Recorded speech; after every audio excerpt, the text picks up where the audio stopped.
있어요. 어떻게 보십니까? 그러면 이재명은 안 된다가 되면 이제 한동훈도 안 된다, 오세훈도 안 된다, 홍준표도 안 된다 이런 현수막이 이제 쭉 걸리겠죠. 선관위가 오히려 혼란을 야기하는 게 아닌가 싶고 미리 낸 입장을 바꾸는 것, 특히 이제 선관위 사무총장이 대통령하고 이제 대학 동기인 분이기 때문에 저희가 정치적으로 무슨 의도가 있는 게 아닌가라는 생각이 들고요.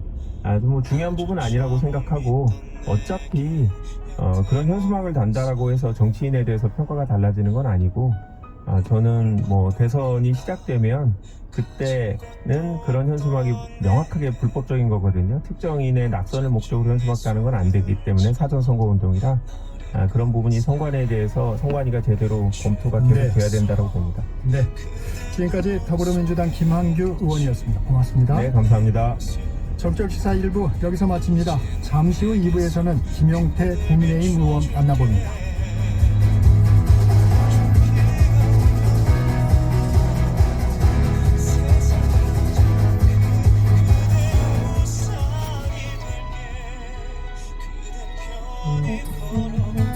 KBS 라디오 기후위기 대응 캠페인 지구를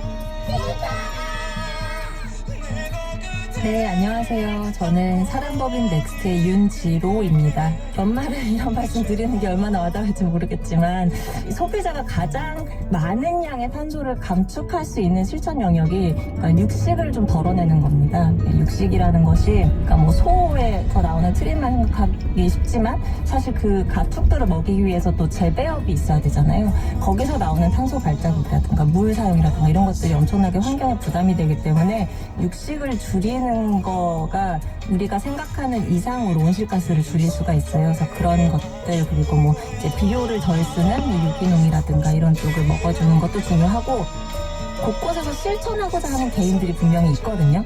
그런데 약간 그런 노력에 대해서 좀 조소하는 그걸로 과연 지구가 되겠어?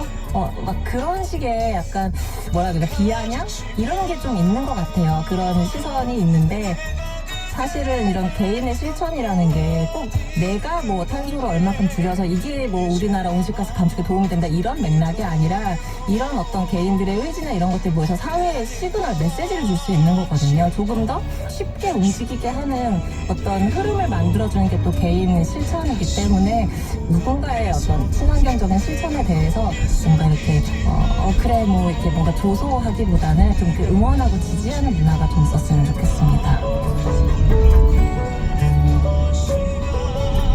뜨거워지고 있는 지구. 지금 우리의 문제입니다. KBS 라디오 기후위기 대응 캠페인 지구를 지켜라 였습니다.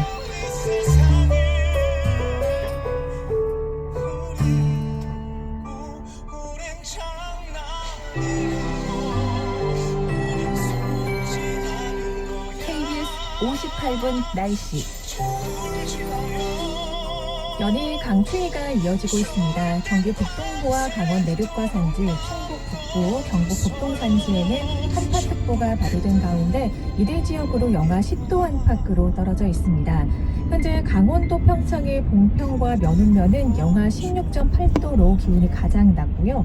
경기도 연천도 영하 14.1도, 충북 제천 영하 10.5도까지 떨어져 있습니다. 서울도 현재 기온 영하 4.2도로 그 밖에 전국 대부분 지역에서 영도를 밑도는 영하권 추위가 이어지고 있습니다. 출근길 옷차림 따뜻하게 하셔야겠습니다. 이번 강추위는 성탄절인 내일 아침까지 이어지겠고요. 낮부터는 기온이 오르면서 추위가 주춤하겠습니다. 오늘은 전국이 대체로 맑다가 오후부터는 구름의 양이 많아지겠습니다. 현재 동해안과 일부 경남 지역에는 계속 건조특보가 발효 중입니다. 대기가 무척 메말라 있는데 바람까지 강하게 불어서 화재 예방에 각별히 주의하셔야겠습니다. 성탄절인 내일은 눈비 소식 없이 하늘만 흐리겠습니다. 다만 일부 중부지방에는 눈이 날리는 곳이 있겠고요. 밤에는 강원 남부 내륙과 제주도 산지에 비나 눈이 내리겠습니다. 오늘 낮 기온은 서울 3도로 어제보다 4도가량 높겠습니다. 현재 서울의 기온은 영하 4.2도입니다. 날씨 정보였습니다.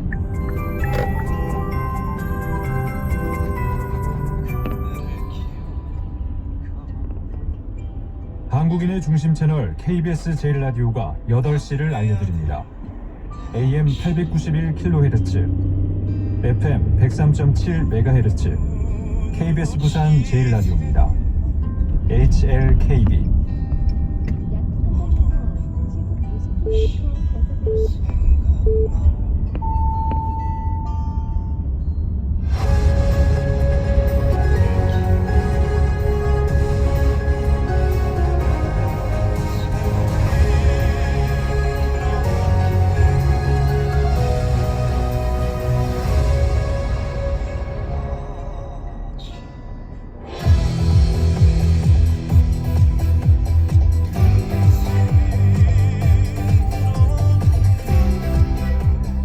이번에는 여당 쪽으로 가봅니다. 국민의힘 김용태 의원 자리했습니다. 안녕하세요. 네, 안녕하세요. 경기 포천시 가평군 김용태입니다. 네, 비대위원장 얘기부터 시작해보죠. 5선이죠. 권영세 의원이 유력하다는 언론 보도가 있는데 어떻습니까? 김성환. 오늘 이제 있다가 있을 10시에 국민의힘 의원총회에서 보다 많은 의견들이 나올 것 같은데요. 그동안 의원총회 이야기를 좀 종합해보면 중진분들 중에 또 정치력 있는 원내에서 만든 것이 좋겠다라는 의견들이 다수의 의원들 입장이었던 걸로 기억하고 있습니다. 그러면 이번에는 안정 쪽에 좀 무게가 가는 겁니까? 혁신이라는 어떤 이런 부분에서는 조금 그렇게 될 경우에 국민의 눈높이하고 달라 보이는데요. 제 개인적인 생각입니다만은 통합적인 인사가 와야 되지 않나 생각합니다. 국민을 통합하고 당을 통합할 수 있는 분. 그러니까 무슨 말씀이냐면 제가 지난주에 그 언론의 소식을 접하면서 한쪽에서 여의도에서는 탄핵을 찬성하는 분들에 대한 집회, 그리고 광화문에서는 탄핵을 반대하는 분들에 대한 집회, 이것을 보면서 2016년도 광장의 정치가 다시 떠올라왔거든요. 계엄은 분명히 잘못된 행위였죠. 그걸 떠나서 탄핵을 둘러싸고 국민들이 이렇게 대립하고 진영 간 결국엔 이 진영 정치로 귀결되는 이 모습들은 사실 보면서 가슴이 굉장히 아팠습니다. 그래서 결국에는 국민의힘 비대위의 역할은 지금 이 어려운 상황에서도 국민을 통합할 수 있는 분, 그렇다면 탄핵 소추가 이미 되었고 이 과정을 특히 보수 지지층들 또 보수 유권자분들한테 설득할 수 있는 분, 때로는 또 이 지지층들에 대한 의견을 잘 듣고 이해해 줄 수 있는 분, 이런 분들이 오셔야 되지 않나. 결과적으로는 정치력이 있는 분이 필요할 것 같은데 그런 의미에서 아마 중진들을 많이 이야기하신 거 아닌가 생각이 듭니다. 이제 겉에서 지켜보기에는 국민의힘이 자성하는 분위기가 조금 사라지는 것 같다. 이런 분위기도 좀 있어요. 어떻게 그게 생각하십니까? 아마 조금 전에 말씀드렸던 것처럼 이 계엄에 대한 어떤 대부분의 많은 의원들, 다수의 의원들, 다수가 아니라 모든 의원들이 반대하고 있고요. 여기에 대한 어떤 옳고 그름에 대한 문제보다는 이것이 지금 진영 간의 정치로 좀 고착화되는 것 같습니다. 그러다 보니까 이것이 여야 간의 진영 논리로서의 어떤 연장선에서 지금 보이다 보니까 앵커께서 지적하셨던 것처럼 자성의 의미를 좀 부족한 거 아니냐라는 의견들이 있을 수 있는데, 저는 여당이 여기에 대해서는 반성하고 자성해야 되는 입장은 분명히 있다라고 생각합니다. 이 계엄이라는 것은 분명히 잘못된 행위였다라는 것은 많은 국민들도 모든 여당의 국회의원들도 인정하고 있고요. 다만 이것을 어떻게 헤쳐나갈 것이냐, 조금 전에 말씀드렸던 것처럼 보수 지지층들이 이러한 탄핵 소추를 결정하게 된 배경에 대해서 어떻게 이해하고 납득시킬 것이냐, 그리고 이분들과 또 야당을 지지하시는 분들 간의 어떤 통합을 어떻게 할 것이냐는 비대위의 정치력이 필요하지 않나 생각합니다. 그러다 보니까 아무래도 좀 안정적이고 정치력이 있는 분이 필요하지 않나 생각됩니다.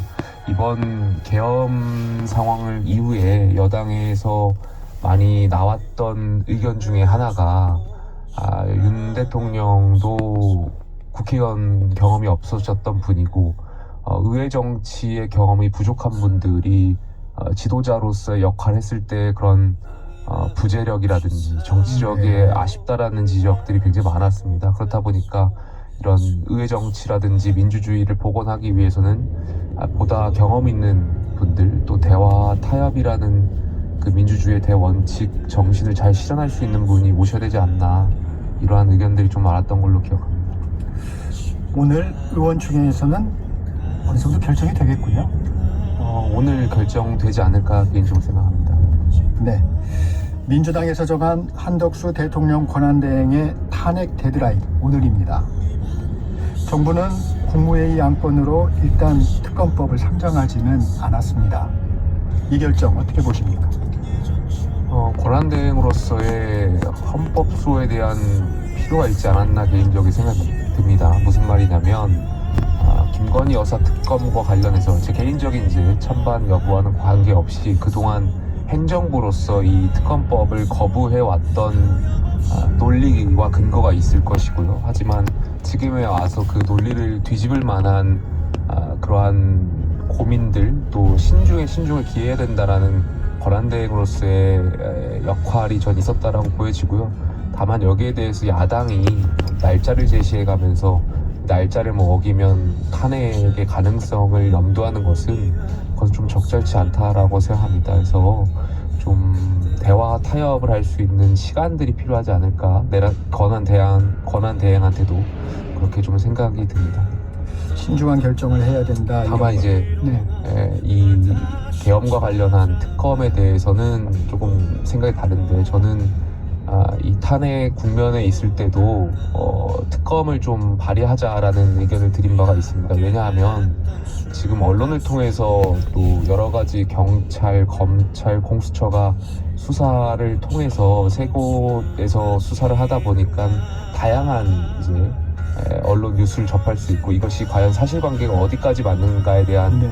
어지러운 상황들이 있다 보니까 혼란스러웠고 그래서 특검이라는 곳을 통해서 우리가 좀 국민들께 이 사건에 대한 상황들을 좀 알려드리고 한 곳에서 좀 모아서 브리핑도 하고 할 필요가 있지 않을까, 정리할 수 있는 기관들이 필요하지 않을까에 대한 생각이 있었는데 이 특검법 발의가 좀 늦어지면 아무래도 지금 말했던 세 곳의 수사기관에서 이미 수사가 다 끝날 무렵이고 사실상 특검에 대한 의미가 또 없어질 수 있기 때문에 여기에 대해서도 권한대행께서도 많은 고민을 통해서 결정을 하시겠지만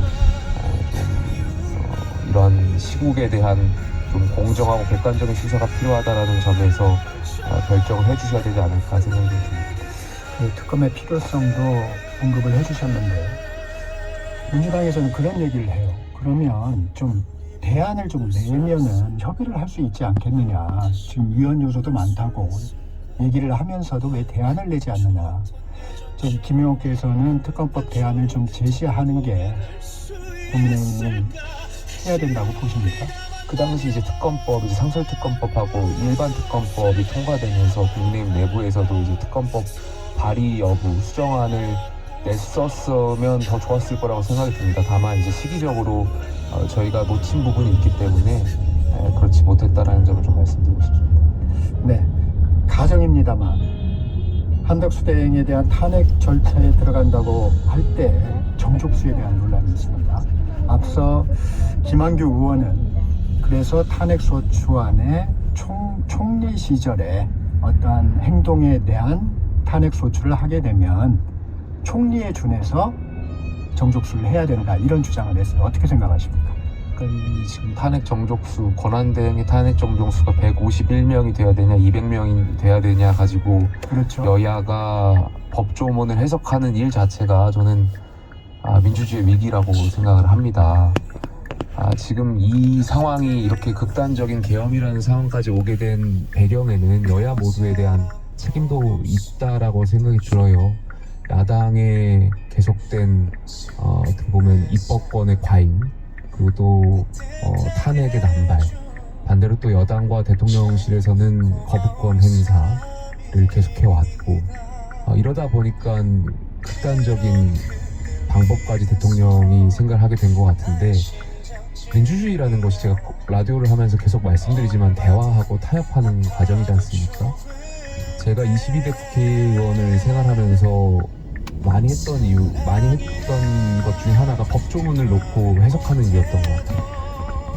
임기 초에 상임위원장을 야당이 다 운영위원장과 법사위원장 가져가겠다는 점에서 이것이 맞냐 그리냐를 가지고 계속 법조문을 가지고 보고 해석했던 일 사실 대화하고 타협하면 되는 일이잖아요. 여당 야당이 이 권한대행과 관련된 탄핵소추를 가정하고 염두에 두는 것 자체가 저는 굉장히 넌센스적인 상황이라고 생각해요. 지금 굉장히 비상 상황이고 경제 외교적인 분야에서 빨리 안정화시키는 것이 굉장히 중요할 텐데 그럼에도 불구하고 야당은 또 권한대행에 대한 탄핵 어떻게 보면 압박 협박을 하고 있는 것이고 그것보다는 여야가 대화와 타협을 통해서 또 권한대행 며칠 전에 그 제안했었던 여야정인가요? 그 협의체를 통해서 대한민국과 국익과 국민을 위해서 안정시키는 것이 먼저 해야 될 정치권의 책무이지 이것을 두고 탄핵소추 정족수를 법조항 두고 해석하는 것 자체가 저는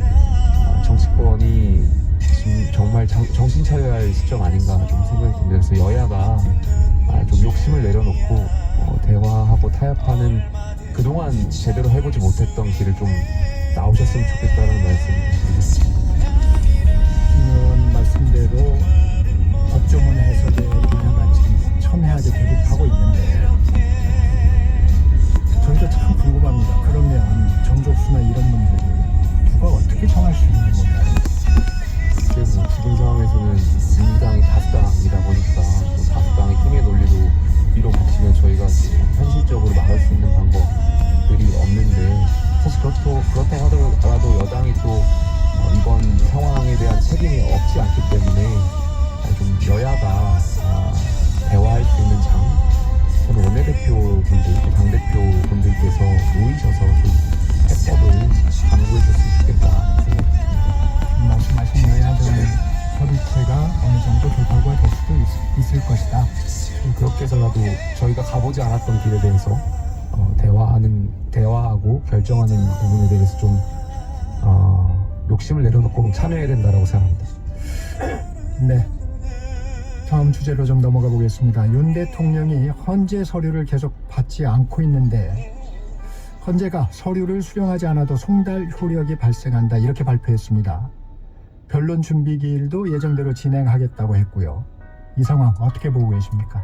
지금은 헌법재판소의 시간이고 헌재에서 결정을 했기 때문에 여기에 대해서는 당연히 따라야 된다라고 생각이 듭니다. 그리고 또 민사소송법이나 형사소송법을 준용하겠다라는 규칙을 보면 실제로 그 서류를 수령하지 않아도 이것을 그러니까 보낸 시간이 아니고 받는 시간을 기점으로 또 송달 효력이 발생한다라는 규정들이 있기 때문에 거기에 맞춰서 헌재가 결정한 것이라고 생각이 듭니다. 적법한 절차다. 저는 헌법재판소에서 나름대로의 고민과 또 신중을 기했을 거라고 생각이 들고요. 다만 지금 대통령 탄핵소추와 관련해서는 신속성보다는 저희가 공정성과 객관성을 염두에 두었으면 좋겠다라는 말씀을 좀 드리고 싶습니다. 이 계엄과 관련한 여러 논의들, 탄핵소추 과정, 탄핵 심판 과정에서 여러 논의들이 있겠지만 누구 하나 납득하지 않으면 안 되는 그런 절차가 있으면 안 되는 것이기 때문에 재판소에서도 공정성 또 객관성을 물론 담보하기 위해서 많은 고민들을 하시겠지만 그럼에도 불구하고 그러한 지점들이 하자가 없도록 노력해 주셨으면 좋겠다는 말씀을 드리고 싶습니다. 공백을 같이 하는 얘기일 수 있는데 윤 대통령 측 입장이 있었습니다. 수사보다 탄핵 심판 절차가 우선이다 이렇게 얘기를 하면서도 일단 27일 첫 변론 준비 기일은 무리한 진행이다. 왜 이렇게 서두르느냐. 우리도 준비할 수 있는 시간이 좀 필요하다. 이런 입장을 얘기했어요. 어떻게 생각하십니까? 조금 전에 말씀드렸던 것과 같은 취지로 공정성과 객관성을 담보해야 된다고 생각합니다. 그러니까 탄핵 결정이 어떻게 날지는 모르겠습니다만 어찌됐든 여기에 대한 준비할 수 있는 시간을 주는 것도 저는 절차적으로 의미가 있는 부분이라고 생각이 들기 때문에 헌재에서 아마 올바른 결정을 내리지 않을까 생각이 듭니다. 다만 지금 대통령과 관련해서 이제 헌재에 대한 변론뿐만이 아니라 내란 혐의와 관련된 수사도 이제 진행 중인 걸로 알고 있고 여기에 대해서는 적극적으로 응해야 된다는 생각이 있습니다. 지금 많은 국민들이 혼란스러워하는 상황인 거잖아요. 그리고 또 이 내란 혐의와 관련해서는 대통령께서는 어쨌든 통치 행위와 관련되어 있고 또 본인께서는 체포 지시를 내린 적이 없다라고 이제 말씀드리고 있고 반면에 이 계엄을 실행했던 사람들의 말에 의하면 직접 지시를 받았다는 말들이 있고 여러 가지가 상충되는 상황에서 국민들이 혼란스러운 상황인 거잖아요. 그렇다면 이 혐의가 어떻게 결론이 날진 모르겠습니다만 어쨌든 여기에 대해서는 적극적으로 응해서 국민들께 알 권리를 충족시켜 주는 것이 대통령으로서 또 지도자로서의 저는 책무라고 생각합니다. 오늘 윤 대통령 측은 박근혜 전 대통령 사례도 언급을 하면서 예를 들면 그때도 탄핵 심판이 이루어지고 난 다음에 수사가 이루어졌지 않느냐, 이 동시에 진행하는 건 좀 적절치 않지 않느냐, 이런 입장이에요. 그러니까 지금 제 기억으로는 이제 탄핵과 관련해서 두 가지가 크게 확인이 될 것 같은데, 첫 번째는 이 계엄 선포와 관련된 것이 이제 직권남용, 그러니까 권한 남용인 것인가에 대한 여부에 대한 심판이 있을 수 있겠고, 두 번째는 이제 내란 혐의와 관련된 것이 있을 수 있을 것 같은데, 전자 같은 경우는 헌재에서 결론을 내릴 수 있겠지만 후자 같은 경우는 형사소추, 형사재판을 통해서 결론이 나야 될 부분이라고 생각합니다. 그래서 종합적으로 헌재에서 아마 이 두 가지 쟁점을 가지고 결정해야 될 일이라고 생각되고, 제가 여기서 뭐 언급하는 것 자체가 좀 적절하지 않을 것 같습니다. 네, 현실적인 문제를 지적하는 의견도 있어요. 어떤 문제냐면 이제 변호인을 좀 구하기 어렵지 않느냐. 윤 대통령 측이 지금 계속 이런 어떤 수사 절차를 좀 늦추는 부분이 변호인단 선임이 마무리되지 않았다, 이런 입장을 좀 내고 있거든요. 이 부분은 어떻습니까? 몇 분의 이제 변호사가 활동하시는 걸로 알고 있고, 물론 여기에 대해서 충분히 방어권이라는 측면에서 또 적법한 절차가 필요하기 때문에 그 시간이 필요하다면 기다려줄 필요도 있겠습니다만, 꼭 이걸 가지고 헌법재판에 대한 지연이라든지 많은 국민들께서 또 우려의 목소리도 내고 계시는 거잖아요. 그러한 우려가 생기지 않도록 대통령실도 여기에 대한 준비가 필요하지 않을까 생각합니다. 준비하고 대응하는데 시간이 필요하다는 건 인정하지만 이게 지연 전략이어서는 안 된다, 이런 말씀이신 거죠? 그렇습니다. 여기에 대해서는 저희가 야당의 지도자에 대해서도 여러 번 그런 측면에서 비판을 해온 바가 있고, 이러한 잣대가 여당과 대통령실을 향해서는 안 된다고 생각합니다. 네. 경찰이 추경호 전 국민의힘 원내대표 26일에 출석하라고 얘기했습니다. 추 전 원내대표의 출석력은 어떻게 보십니까? 저는 이 부분도 참 아쉬운 측면이 있지만, 수사를 통해서 가려져야 될 부분은 빨리 명백하게 국민들께 알릴 필요가 있지 않나에 대한 생각이 있습니다. 다만 제가 그날 기억하는 제 사실적인 부분에서는, 제가 알고 있는 부분에서는 당연히 동조 혐의는 없을 거라고 생각이 듭니다. 왜냐하면 그 당시 이제 그 12월 3일날 저도 당황스러웠지만, 제가 포천에서 그 대통령께서 계엄 선포를 하고 포천에 있다가 바로 이제 국민의힘 당사로 이제 왔을 때 그 당시에 당대표와 원내대표를 만났었거든요. 모두가 이제 당황스러워했던 상황들이고, 그 당사에 있다가 저희가 다시 한번 의원총회를 국회 본회의장 예결위원장을 바꿨습니다. 그래서 같이 당대표와 원내대표 함께 제가 그때 국회로 들어왔었거든요. 네. 그 과정들을 반추해보고, 마침 이제 당대표께서는 예결위원장을 바로 무리가 이 경찰이 공세를 하는 그 지점이 다 달랐기 때문에 당대표와 원내대표가 이제 분리해서 들어가셨습니다. 그래서 당대표는 예결위장으로 들어가셨고, 저는 이제 추경호 원내대표랑 들어가다가 이제 원내대표실로 들어갔는데, 저도 앉아있다가 그 당시에 어쨌든 계엄 해제를 하기 위해서는 한 명이라도 정족수를 채워야 되고, 비상 상황이다 보니까 본회의장에 앉아있는 것이 맞겠다는 판단이 들어서 먼저 저는 본회의장을 이동했고, 아마 원내 지도부 같은 경우는 의원들의 정족수도 파악해야 되고, 의원들에 대한 현황이라든지 어디에 있는지에 대한 파악들이 하다 보니까 이제 원내대표실에 있다가 그 당시 이제 마침 공수부대가 정책위의장실을 깨고 들어오면서 아마 봉쇄하면서 이동이 좀 어려웠던 거 아닌가에 대한 제 개인적인 생각이 있어서, 이 부분에 대해서 사실적으로 그날에 있었던 것들을 좀 국민들께 알리고 그런 전 원내대표에 대한 여러 가지 혐의랄까요? 우려에 대해서는 사실 명백하게 국민들께 그런 걸 좀 알릴 필요가 있지 않나 생각합니다. 그러면 메시지의 혼선은 왜 있었을까요? 이게 당사로 와라. 네. 이제 뒤늦게 도착하는 의원들한테 그렇게 보낸 건가요? 아무래도 그 당시 상황이 이제 국회 상황을 명확하게 알고 있지 못하다 보니까 처음에는 이제 국회로 불렀다가 소집했다가 공세하고 있다라는 것을 이제 의원들도 보좌진 보고라든지 아니면 언론 통해서 보고 있다 보니까 못 들어간다라는 판단이 있어서 이제 당사로 다시 했다가 그래도 또 개별 의원들이 국회로 이제 담을 넘어간다라든지 아니면 넘어갈 수 있다라는 또 정보가 있기 때문에 다시 또 국회로 왜냐면 또 계엄 해제를 하기 위해서는 폐엄을 하기 위해서는 또 국회 본회의장에서 해야 되기 때문에 마침 또 의장께서도 본회의장을 열겠다라는 지시를 또 있었던 걸로 알고 있고 그러다 보니까 또 이제 국회로 소집을 했고 뭐 그런 과정에서 여러 번 혼선이 있었던 걸로 알고 있습니다. 그러면 당시 추경호 원내대표가 우원식 국회의장한테 계엄 해제 회의를 조금 연기해달라 이런 부분은 성원이 좀 안 돼서 그런 거예요.